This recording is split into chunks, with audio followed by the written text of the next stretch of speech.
మువ్వన్నెల రెపరెపలతో మురిసిన భారతావని, దేశవ్యాప్తంగా అట్టహాసంగా గణతంత్ర దినోత్సవాలు. ఢిల్లీలోని కర్తవ్యపథ్లో త్రివర్ణ పతాకాన్ని ఆవిష్కరించిన రాష్ట్రపతి. గణతంత్ర కవాతులో నారీశక్తికి పెద్దపీట. భారత సాయుధ సంపత్తిని, సంస్కృతి సాంప్రదాయాలను చాటిన శకటాలు.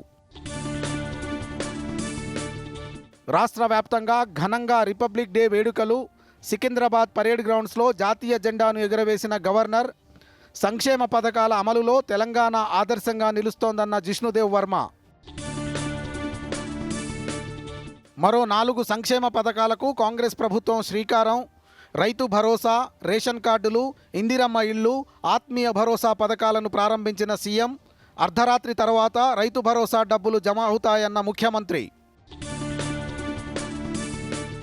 కిషన్ రెడ్డి ఆధ్వర్యంలో ఘనంగా భరతమాతకు హారతి కార్యక్రమం. నేటి తరానికి భారతదేశం గొప్పతనం తెలియజేయడమే కార్యక్రమం లక్ష్యమన్న కేంద్ర మంత్రి.